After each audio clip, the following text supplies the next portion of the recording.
यह है पोक्रोव्स्क आज, एक यूक्रेनी शहर जो पूरी तरह से तबाह हो चुका है। हर दिन रूसी सेनाओं द्वारा बमबारी की जाती है। घर खंडहर बन चुके हैं, सड़कें सुनसान हैं, परिवार भाग रहे हैं। और यही है पुतिन की रणनीति, सब कुछ तबाह कर देना ताकि लोगों के पास अपनी घर छोड़ने के अलावा कोई और विकल्प न बचे। लेकिन पोक्रोव्स्क कोई आम शहर नहीं है। यह छोटा सा शहर डोनेट्स्क की सीमा से सिर्फ 20 किलोमीटर दूर है। अगर पुतिन पोक्रोव्स्क पर कब्जा करने में सफल हो जाते हैं तो वे आखिरकार कह सकते हैं कि वे डोनेट्स्क के पूरे क्षेत्र को नियंत्रित करते हैं, जो युद्ध की शुरुआत से ही उनके सबसे बड़े लक्ष्यों में से एक रहा है। इसलिए इस साल गर्मियों में पुतिन ने पूर्वी यूरोप में 1,10,000 सैनिक एकत्रित किए। इस महत्वाकांक्षी योजना में सब कुछ था जो उनकी अंतिम आक्रामक कार्रवाई हो सकती थी। सैनिक तैयार थे, हथियार जमा किए गए थे। पुतिन के खुद चुने हुए कमांडर में आत्मविश्वास था। कागजों पर सब कुछ सही दिख रहा था। लेकिन पुतिन ने एक घातक गलती कर दी। और यूक्रेन, वे हर हरकत पर नजर रखे हुए थे।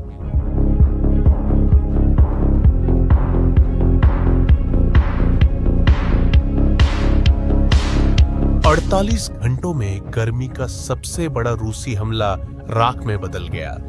लेकिन एक छोटी सी ताकत ने 1,10,000 सैनिकों की युद्ध मशीन को शुरू होने से पहले ही कैसे नष्ट कर दिया? इसका जवाब एक ऐसी बुनियादी गलती में छुपा है जिससे किसी भी सैन्य रणनीति के छात्र को बचना चाहिए। पुतिन ने अपने सारे अंडे एक ही टोकरी में डाल दिए। इस विशाल सेना का नेतृत्व करने के लिए पुतिन ने व्यक्तिगत रूप से कर्नल रुस्लान गोर्यात्किन को चुना, जो अपनी संगठनात्मक क्षमताओं के साथ साथ अपनी पूरी तरह से क्रूरता के लिए भी जाने जाते हैं। गोर्यात्किन पुतिन के पसंदीदा तरह के कमांडर थे, कुशल, निर्दयी और अपनी श्रेष्ठता पर अत्यधिक आत्मविश्वासी। रूसी रणनीति सीधी और क्रूर थी। वे मानव तरंग की रणनीति का इस्तेमाल करने की योजना बना रहे थे। यूक्रेनी रक्षा पंक्तियों पर सैनिकों की भीड़ भेजना, एक के बाद एक लहरें, जब तक कि रक्षक गोला बारूद से खाली न हो जाए या फिर थकावट के कारण बस बह जाए। यह पूरी तरह से घिसावट की रणनीति थी। दुश्मन के पास जितनी गोलियां हैं उससे से ज्यादा सैनिकों का उपयोग करना। लेकिन गोरियाचकिन पिछली सदी के एक जनरल की तरह सोचते थे। उन्होंने एक कमांड पोस्ट स्थापित किया जिससे 1,10,000 सैनिकों को नियंत्रित किया जा सके। डोनेट्स्क के पास एकमात्र धातुकर्म कारखाना पूरी कार्रवाई का दिमाग बन गया। कमांडर, उनके अधिकारी और सभी महत्वपूर्ण प्रमुख एक ही जगह पर थे। और हथियार, गोरियाचकिन ने तो और भी बुरा किया। आक्रामक हमले के लिए लगभग सारी गोला बारूद कार्सिस्क शहर के एक विशाल गोदाम में जमा कर दी गई थी। हजारों रॉकेट, तोप के गोले, एंटी एयरक्राफ्ट मिसाइलें, सब कुछ एक ही जगह पर था। ऐसा लग रहा था जैसे रूस ने 2 परफेक्ट टारगेट बनाए हों और उन्हें यूक्रेन को थाली में परोस दिया हो। दूसरी ओर यूक्रेन भी निष्क्रिय नहीं बैठा था। उसके इलेक्ट्रॉनिक जासूसी विशेषज्ञ दिन रात काम कर रहे थे। ट्रैकिंग तकनीक का इस्तेमाल करते हुए उन्होंने डोनेट्स्क क्षेत्र से निकलने वाले हर रेडियो संचार का विश्लेषण किया। कल्पना कीजिए जैसे कोई मेटल डिटेक्टर होता है, लेकिन यह रेडियो सिग्नल्स के लिए है। गोरियाचकिन द्वारा अपनी सेना को भेजे गए प्रत्येक संदेश एक इलेक्ट्रॉनिक निशान छोड़ जाते थे और यूक्रेन उन निशानों का पीछा कर रहा था। मुझे यहां एक महत्वपूर्ण बात कहनी है। यही सैन्य दृष्टिकोणों के बीच मौलिक अंतर है। रूस एक अधिक केंद्रीकृत और पदानुक्रमित दर्शन का उपयोग कर रहा था, जो पिछले सदी में बहुत आम था। दूसरे शब्दों में, वे एक सख्त कमांड चेन अपनाते हैं जहां सभी फैसले ऊपर से आते हैं।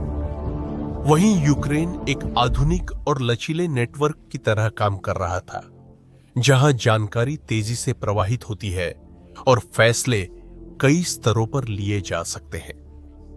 उन्हें जल्द ही पता चल गया कि सभी आदेश का स्रोत क्या था। मेटलर्जिकल फैक्ट्री, यही वह जगह थी जहां रूसी ऑपरेशन का दिमाग था।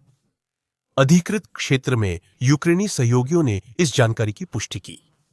यूक्रेन समर्थकों ने बताया कि उस इमारत में रूसी अधिकारियों की लगातार आवाजाही होती रहती थी। लक्ष्य पुष्ट हो चुका था। जब गोर्याशकिन अपने पहले हमले शुरू करने की तैयारी कर रहे थे, तभी उनके प्लान के साथ कुछ बहुत गलत होने वाला था, लेकिन वो जैसा सोच रहे थे वैसा नहीं। 30 जून की रात को 6 यूक्रेनी लड़ाकू विमान पूर्व की ओर उड़ान भर गए। यह कोई आम हमला नहीं था। यह एक ऐसा ऑपरेशन था जिसमें पश्चिमी तकनीक और यूक्रेनी खुफिया जानकारी का मिश्रण था। योजना उत्कृष्ट थी। 6 में से 2 विमानों ने चारे का काम किया। उन्होंने MAUD नामक विशेष उपकरण गिराए, छोटे मिसाइल जो ध्यान भटकाने का काम करते हैं। ये मिसाइलें रूसी रडार पर किसी भी विमान का रूप ले सकती है, एक फाइटर जेट, बॉम्बर या पूरा विमानों का दस्ता। ये MAUD डिवाइस इलेक्ट्रॉनिक इंजीनियरिंग की असली कलाकृतियां हैं।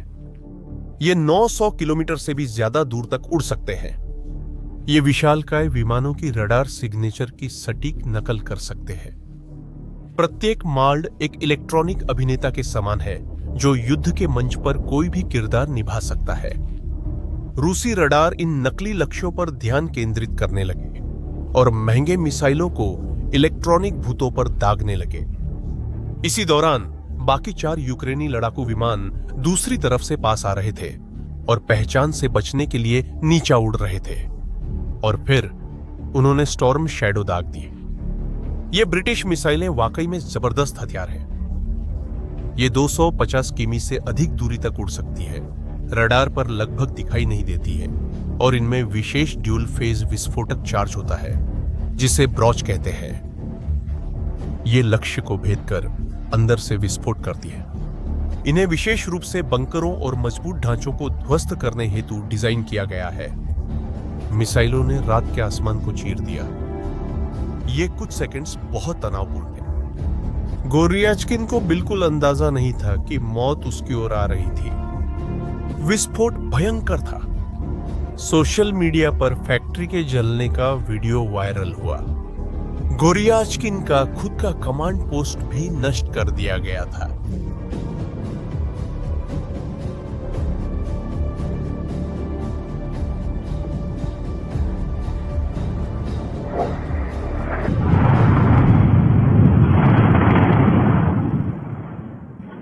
लेकिन असली प्रभाव बाद में ही सामने आएगा।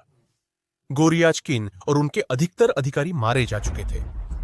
खुफिया सूत्रों ने 8 मौतों, 9 घायलों और 4 लापता लोगों की सूचना दी। कई अधीनस्थ कमांडर एक ही झटके में खत्म कर दिए गए। कुछ ही मिनटों में 1,10,000 सैनिकों की सेना ने अपनी नेतृत्व क्षमता खो दी थी। यह विशाल सांप का सिर काटने जैसा था। लेकिन यूक्रेन ने अभी हार नहीं मानी थी। 2 दिन बाद दूसरा झटका आया। 2 जुलाई की रात को करीब 10 बजे यूक्रेनी ड्रोन के झुंड खार्सिस्क पर उतर आए।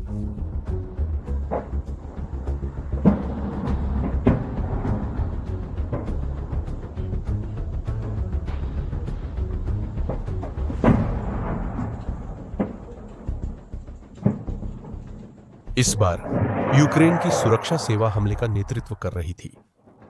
ड्रोन को भारी विस्फोटक ले जाने की जरूरत नहीं थी। खार्सिस्क का डिपो वही था जिसे सैन्य लोग स्वयं नष्ट होने वाला लक्ष्य कहते हैं। लक्ष्य की अपनी सामग्री ही विनाश का काम कर देती। कल्पना कीजिए, बहुत बड़ी मात्रा में अत्यधिक विस्फोटक गोला बारूद के पैलेट्स विशाल गोदामों में एक के ऊपर एक रखे हुए हैं। ड्रोन को कुछ महत्वपूर्ण स्थानों पर निशाना लगाकर एक अनियंत्रित श्रृंखलाबद्ध प्रतिक्रिया शुरू करनी थी। और ठीक यही हुआ।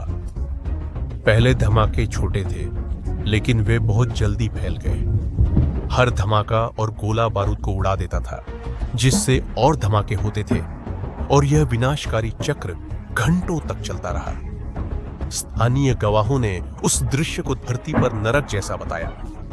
धमाकों की रोशनी आसमान में 20 किलोमीटर दूर तक दिखाई दे रही थी। प्रत्येक विस्फोट से धरती थर्रा रही थी। ऐसा लग रहा था जैसे खुद धरती फट रही हो। विनाश इतना जबरदस्त था कि धमाकों को आसपास के इलाकों में भी महसूस और सुना जा सकता था।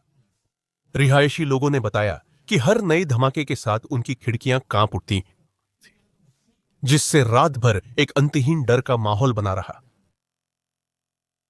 हजारों रॉकेट, तोप के गोले और मिसाइल सिस्टम आग की लपटों में जलकर खाक हो गए। परंतु सर्वाधिक महत्वपूर्ण यह है कि रूसी विमानरोधी मिसाइलें भी ध्वस्त हुईं। हमले के हथियारों के साथ साथ कब्जे वाले पूरे क्षेत्र की सुरक्षा करने वाली रक्षा प्रणालियां भी थीं। इसे रणनीतिकार लोग कैस्केड इफेक्ट कहते हैं। कर्सिस्क का विनाश सिर्फ पोक्रोव्स्क की लड़ाई को ही प्रभावित नहीं करता था, इसने दोनेट्स्क के एक बड़े क्षेत्र में रूसी वायु क्षेत्र की रक्षा करने की क्षमता को कमजोर कर दिया। एक अच्छी तरह से किया गया एकल हमला पूरे क्षेत्र में फैलने वाले परिणाम लेकर आया। 48 घंटों में पुतिन ने सब कुछ खो दिया था। बिना आदेशों के, बिना गोला बारूद के, बिना हवाई सुरक्षा के बचे हुए रूसी सैनिक आसान निशाने बन गए। बिना समन्वित नेतृत्व के, बिना उचित तोपखाना समर्थन के वे हताशा में बिना किसी सहायता के हमले करने पर मजबूर हो गए। जैसा कि सैन्य विश्लेषकों ने बताया, वे सिर्फ गर्म शरीर बनकर रह गए, जिन्हें आत्मघाती मिशनों पर भेजा जा रहा था। लेकिन पुतिन के लिए सबसे बुरा अभी आना बाकी था। रूसी वायु रक्षा प्रणाली नष्ट होने से दोनेत्स्क का आसमान असुरक्षित हो गया। यूक्रेनी वायुसेना, जिसे पहले बेहद सतर्क रहना पड़ता था, अब कहीं ज्यादा आजादी के साथ काम कर सकती थी। उन्होंने तत्काल इसका लाभ लिया। उन्होंने हैमर नामक फ्रांसीसी गाइडेड बमों का प्रयोग आरंभ किया। ये हथियार साधारण बमों को सटीकता वाली गोला बारूद में बदल देते हैं, जिन्हें 70 किलोमीटर दूर से भी दागा जा सकता है। हैमर सिस्टम मॉड्यूलर है। इसे 125 किलोग्राम से 1000 किलोग्राम तक के अलग अलग आकार के बमों में लगाया जा सकता है। यह कई प्रकार की नेविगेशन तकनीकों का उपयोग करता है, जैसे global positioning system, laser guidance और यहां तक कि इंफ्रारेड गाइडेंस भी, ताकि यह किसी भी मौसम में काम कर सके। 15 जून को इन हथियारों ने पहले ही अपनी ताकत दिखा दी थी। एक यूक्रेनी मिग-29 लड़ाकू विमान ने 2 हैमर बम डोनेट्स्क में रूसी ड्रोन ऑपरेटरों की एक पोजीशन पर गिराए, बाज सस्से की जराए और उसे पूरी तरह से नक्शे से मिटा दिया। अब जब रूसी वायु रक्षा कमजोर हो गई है, तो ये हमले कहीं ज्यादा बार और प्रभावी हो गए हैं। लेकिन यूक्रेन के पास एक और भी ज्यादा प्रभावशाली तुरुप का पत्ता था। उस दौरान यह पता चला कि उन्होंने रूस की तकनीक की नकल करके उसमें सुधार के साथ अपनी खुद की ग्लाइडिंग बम विकसित की है। ये यूक्रेनी बम 60 किलोमीटर तक उड़ सकते हैं और भविष्य में इस दूरी को 80 किलोमीटर तक बढ़ाने की योजना है। अब यूक्रेन सिर्फ पश्चिमी देशों के हथियारों पर निर्भर नहीं है, वे खुद भी हथियार बना रहे हैं। यह सबसे महत्वपूर्ण बात है। यह एक बुनियादी रणनीतिक परिवर्तन का प्रतिनिधित्व करता है। यूक्रेन अपनी खुद की रक्षा औद्योगिक आधार विकसित कर रहा है, जिससे यह सुनिश्चित होता है कि अगर पश्चिमी समर्थन कम भी हो जाए तो भी वे लड़ाई जारी रख सकते हैं। यह सैन्य परिपक्वता और रणनीतिक स्वतंत्रता का प्रदर्शन है। इस बीच फ्रांस ने घोषणा की है कि वह हैमर किट्स का उत्पादन बढ़ाएगा 40% तक, और योजना है कि 2025 के अंत तक यूक्रेन को लगभग 1200 यूनिट्स सौंपेगा। इस बीच पुतिन प्रचार के जरिए स्थिति को बचाने की कोशिश कर रहे थे। जून अंत में सेंट पीटर्सबर्ग के एक आर्थिक मंच के दौरान उन्होंने घोषित किया, पूरा यूक्रेन हमारा है। जहां भी रूसी सैनिक कदम रखता है वह हमारा है। ये परिस्थितियां मौलिक रूप से भिन्न हैं, पहले जैसी नहीं हैं। और दूसरी बात, हम यूक्रेन के आत्मसमर्पण की तलाश नहीं कर रहे हैं। हम जमीन पर बनी वास्तविकताओं को मान्यता देने पर जोर देते हैं। मेरा मानना है कि रूसी और यूक्रेनी लोग वास्तव में एक ही हैं। इस मायने में पूरी यूक्रेन हमारी है, इसमें कोई शक नहीं। और पड़ोसी देश में ऐसे लोग हैं और वे कम नहीं हैं जो अपनी संप्रभुता और स्वतंत्रता सुनिश्चित करना चाहते हैं तो उन्हें शुभकामनाएं। और हम वैसे कभी भी किसी भी तरह से यूक्रेनी लोगों के स्वतंत्रता और संप्रभुता के अधिकार पर कोई सवाल नहीं उठाते, लेकिन जानते हैं हमारे पास एक पुरानी कहावत नहीं, कोई दृष्टांत नहीं, बल्कि एक पुराना नियम है, जहां भी रूसी सैनिक का पैर पड़ता है वह जगह हमारी है। यह ताकत का बयान लगता था, लेकिन वास्तव में इसका उल्टा था। पुतिन डोनेट्स्क में सीमित लक्ष्यों की स्पष्ट विफलता से ध्यान भटकाने की कोशिश कर रहे थे। जब कोई नेता असंभव जीत का वादा करता है तो आमतौर पर इसका मतलब है कि संभव जीतें उसके हाथ से फिसल रही हैं। लेकिन उसे क्या पता था कि कुछ ही दिनों बाद यूक्रेन कुछ ऐसा करेगा जो इस बयान को पूरी तरह चुनौती देगा। कुछ ऐसा जो शायद पुतिन की इन भव्य योजनाओं को खतरे में डाल सकता था।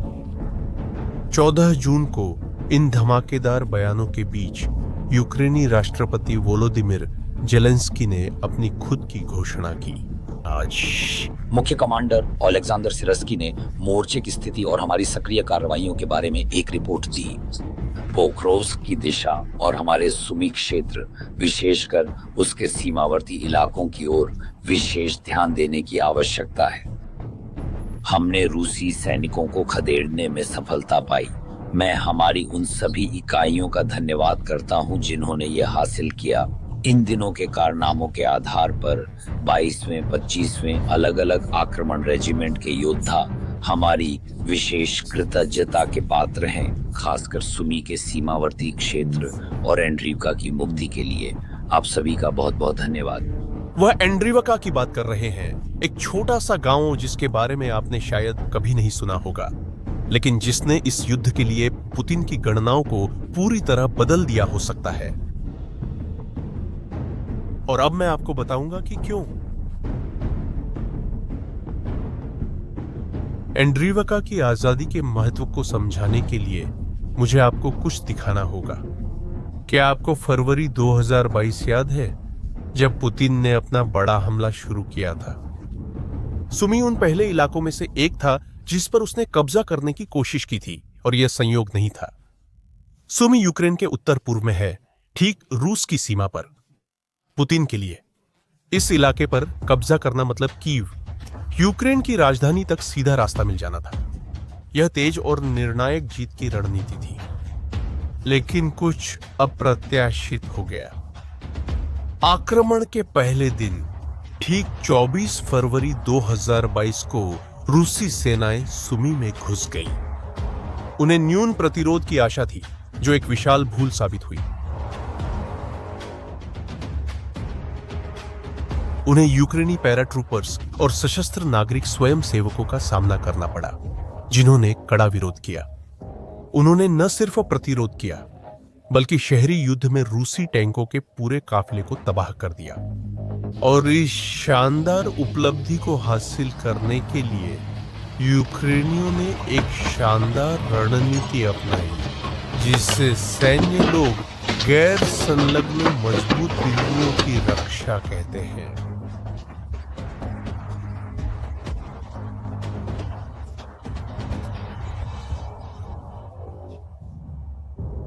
यह कुछ इस तरह काम करती है।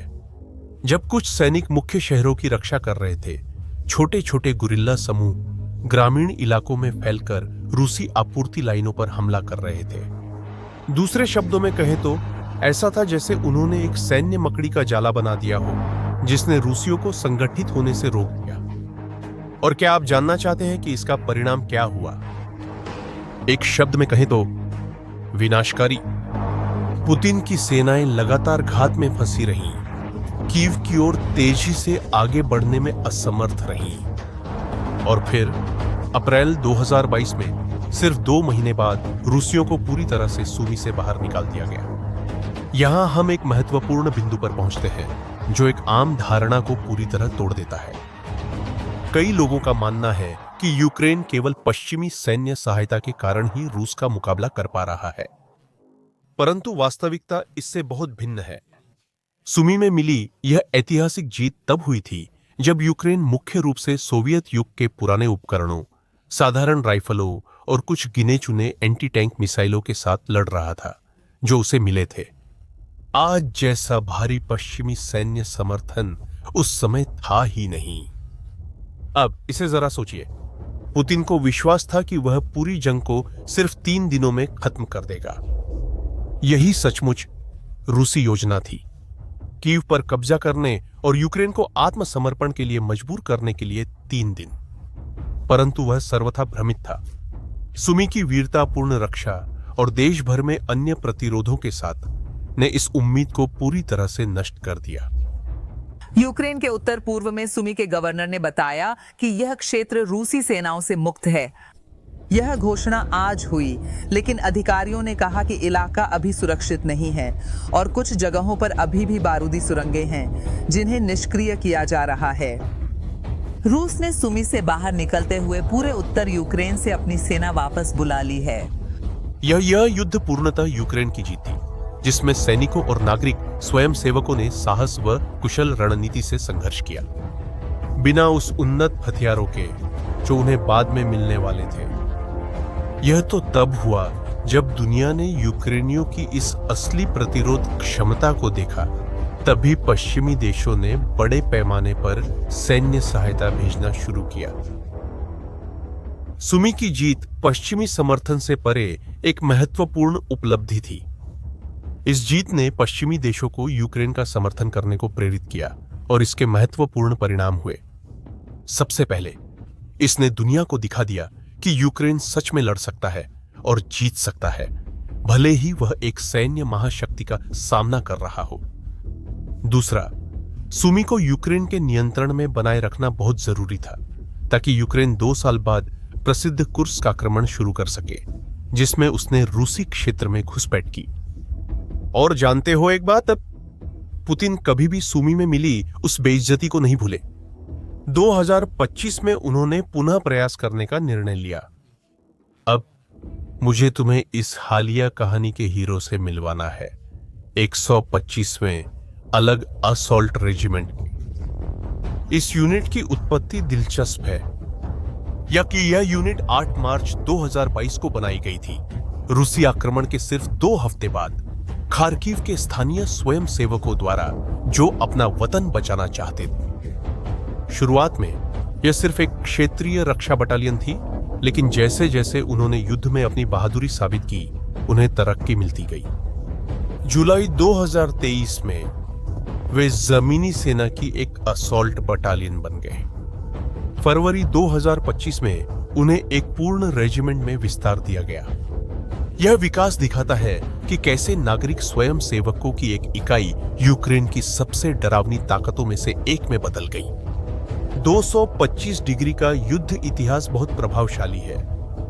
उन्होंने खार्किव में लड़ाई लड़ी, बखमुत की नर्क जैसी लड़ाइयों से बचे, अवदीवका की रक्षा की और कुर्स्क के आक्रमण में भाग लिया। मई 2024 में वे यहां तक कि रूस के सबसे आधुनिक टैंकों में से एक T-90M को भी पकड़ने में सफल रहे। रूसी टेलीविजन ने तो उन्हें यूक्रेन की सबसे ताकतवर इकाइयों में से एक कहा, जो सबसे बेहतरीन पश्चिमी तकनीक से लैस है। लेकिन जून 2025 में उन्होंने अपनी सबसे महत्वपूर्ण हालिया जीत हासिल की। अंद्रीइवका के लिए लड़ाई एक और रूसी कोशिश के तौर पर शुरू हुई, जिसमें वे अपनी बफर जोन बनाना चाहते थे। एक बफर जोन मूल रूप से एक इलाका है जिसे पुतिन यूक्रेन के अंदर नियंत्रित करना चाहते हैं, ताकि रूसी सीमा के इलाकों को यूक्रेनी हमलों से बचाया जा सके। यह यूक्रेनी कब्जा की गई जमीन का इस्तेमाल करके एक क्षेत्रीय ढाल बनाने जैसा है, और इसे हासिल करने के लिए पुतिन ने सुमी सीमा पर 50,000 से ज्यादा सैनिक तैनात कर दिए हैं, जो मोटरसाइकिलों और वाहनों के साथ छोटे छोटे हमलावर समूहों की रणनीति अपनाकर सीमा के गांवों पर तेजी से कब्जा कर रहे हैं। और इसी समय यूक्रेन को एक झटका लगा। 4 जून को दुश्मन की रणनीति काम कर गई। रूसी सेनाएं एंड्रीवका और पास के गांव वोडोलाही पर कब्जा करने में सफल रही। कई पर्यवेक्षकों के लिए यह रूस की ओर से एक और बढ़त की तरह लग रहा था, एक ऐसी जंग में जहां रूस धीरे धीरे लेकिन लगातार जमीन हासिल कर रहा था। पर उन्हें यूक्रेन के असल इरादों का अंदाजा नहीं था। तभी 14 जून को कब्जे के सिर्फ 10 दिन बाद 125वें रेजिमेंट ने एक जबरदस्त जवाबी हमला शुरू किया। उन्होंने न सिर्फ एंड्रीवका को फिर से हासिल किया, बल्कि इतनी कुशलता से किया कि इससे सैन्य विश्लेषक भी हैरान रह गए। जेलेंस्की ने उसी दिन आजादी की घोषणा की, खास तौर पर रेजिमेंट की आक्रामक कार्रवाइयों की सराहना की। परंतु ही कथा इथे संपली नहीं। आधिकारिक घोषणा के बाद भी गांव में अभी भी रूसी सैनिक छिपे हुए थे। एक हफ्ते तक डुजेंटो सिविंटेई सिंकोग्राउस ने शहरी सफाई की तीव्र लड़ाइयों में हिस्सा लिया। इसी चरण के दौरान उनके एक हमलावर समूह, जिसे सिस्ने नेग्रो के नाम से जाना जाता है, ने एक रूसी कमांडर मेजर आंद्रेई यर्त्सेव को उनके अपने कमांड पोस्ट पर मार गिराया। फिर 22 जून को आंद्रीवका की पूरी तरह से आजादी की पुष्टि हुई। गांव को रूसी बलों से पूरी तरह से साफ कर दिया गया था। आप सोच रहे होंगे कि इस छोटी सी अनजान बस्ती को इतना महत्व क्यों दिया जा रहा है। असल में इसका जवाब इसकी रणनीतिक अहमियत में छुपा है। सबसे पहले आंद्रीवका रूस की सीमा से सिर्फ 5 किलोमीटर की दूरी पर स्थित है। इस पर नियंत्रण का अर्थ है यूक्रेन तक पहुंचने के मार्गों में से एक पर नियंत्रण रखना। पुतिन के लिए यह गांव उनके बफर जोन बनाने की योजना में एक अहम कड़ी था, जो रूसी क्षेत्र को यूक्रेनी हमलों से बचा सके। दूसरा, एंड्रीवका पर कब्जा करने और बनाए रखने में रूस को भारी सैन्य संसाधनों का खर्च उठाना पड़ा। जब यूक्रेन ने इसे फिर से हासिल कर लिया तो पुतिन सचमुच फिर से शून्य पर लौट आए, लेकिन अब और भी बुरी स्थिति में, सैकड़ों और हताहतों और खोए हुए उपकरणों के साथ। तीसरा और शायद सबसे महत्वपूर्ण, एंड्रीवका में जीत ने रूस को अन्य मोर्चों से सैनिक हटाने के लिए मजबूर कर दिया। क्या आपको याद है कि पुतिन ने सुमी में 50,000 सैनिक जमा किए थे? वे मुख्यतः डोनेट्स्क से आए थे, जिससे युद्ध के सर्वाधिक महत्वपूर्ण क्षेत्र में रूसी आक्रमण कमजोर पड़ा। यूक्रेनी कमांडर ने कहा कि कुर्स्क और सुमी में की गई कार्रवाइयों ने रूस को डोनेट्स्क में 60,000 सैनिकों को फिर से तैनात करने से रोक दिया। इसका मतलब है कि छोटी आंद्रीवका सबसे गंभीर मोर्चों पर दबाव कम करने में मदद कर रही है। इस कहानी में एक और महत्वपूर्ण मनोवैज्ञानिक पहलू भी है। देखिए, महीनों से मुख्य कहानी यही रही है कि रूस लगातार प्रगति कर रहा है, छोटे छोटे लेकिन लगातार। आंद्रीवका की पुनर्विजय ने इस कहानी को पूरी तरह बदल दिया है। यह दिखाता है कि यूक्रेन सिर्फ अपनी रक्षा ही नहीं कर रहा है, बल्कि अब भी सफल जवाबी हमले करने और खोया हुआ इलाका वापस लेने में सक्षम है। और सिर्फ यही नहीं है, एंड्रीवका सुरक्षित होने के बाद अब यूक्रेनी सेनाएं अगले लक्ष्य यूनाकिवका की ओर बढ़ रही है। यह गांव एंड्रीवका से लगभग 14 किलोमीटर दूर है और रूसी सीमा से सिर्फ 7 किलोमीटर की दूरी पर है। वर्तमान में यह एक सक्रिय युद्ध क्षेत्र के ग्रे जोन में विवादित है। कमांडर इन चीफ सिरस्की ने बताया कि यूक्रेनी इकाइयों ने यूनाकिवका क्षेत्र के विभिन्न हिस्सों में 200 से 700 मीटर तक आगे बढ़त हासिल की है। यूक्रेन के हीरो ब्रिगेडियर जनरल ओलेह अपोस्तोल, जो हाल ही में एयर असॉल्ट फोर्सेस के कमांडर नियुक्त हुए हैं, इन अभियानों का नेतृत्व कर रहे हैं। सुमी आधुनिक युद्ध की एक प्रयोगशाला के रूप में उभर रहा है। छोटी छोटी अत्यधिक मोबाइल यूनिट्स, ड्रोन, इलेक्ट्रॉनिक युद्ध, ये सब एक घातक नृत्य में है, जहां तेजी से अनुकूलन करने की क्षमता तय करती है कि कौन जीतेगा। 125वीं रेजिमेंट के लोग इस खेल में असाधारण साबित हुए हैं। आंद्रीवका की मुक्ति महाद्वीपीय युद्ध के संदर्भ में छोटी लग सकती है, लेकिन इसका प्रभाव इसकी भौगोलिक महत्ता से कहीं आगे जाता है। यह यूक्रेन की लगातार चौंकाने, पलटवार करने और यह साबित करने की क्षमता का प्रतीक है कि पुतिन के यूक्रेन को पूरी तरह रूसी बताने वाले बड़े बड़े दावे अब भी सिर्फ खोखले शब्द हैं। जब पुतिन सेंट पीटर्सबर्ग में घमंड से बातें कर रहे थे, तब यूक्रेनी सैनिक मैदान ए जंग में मीटर दर मीटर यह साबित कर रहे थे कि जमीनी हकीकत उनके विस्तारवादी सपनों से बिल्कुल अलग। आज महीनों बाद भी पोक्रोव्स्की अब भी डटा हुआ है। गर्मियों का बड़ा हमला, जिसे निर्णायक झटका होना चाहिए था, एक सैन्य विनम्रता का सबक बन गया। पोक्रोव्स्की पोक्रोव्स्की की कहानी आधुनिक युद्ध के बारे में एक बुनियादी बात दिखाती है। हमेशा सबसे बड़ी ताकत ही नहीं जीतती, यह सबसे चतुर होती है जो जानकारी को सबसे तेजी से प्रोसेस कर सकती है, दुश्मन के कमजोर बिंदुओं पर सटीकता से वार कर सकती है और खुद को बेहतर ढंग से ढाल सकती है। पुतिन ने 1,10,000 सैनिक इकट्ठा किए, लेकिन उनके भरोसेमंद लोगों ने गलत फैसले लिए। और यूक्रेन, उन्होंने कई मिसाइलें और ड्रोन इस्तेमाल किए, लेकिन महत्वपूर्ण यह है कि उन्होंने 21वीं सदी की ताकत जैसा सोचा। दूसरे शब्दों में, यह अंधे गर्व और समझदार दृढ़ संकल्प के बीच की टक्कर है। साम्राज्यवादी घमंड और अपने घर के लिए लड़ रहे लोगों की हताश प्रतिरोध के बीच की लड़ाई है। और आखिरकार बुद्धिमत्ता ने ताकत को हरा दिया, भविष्य ने अतीत को हरा दिया।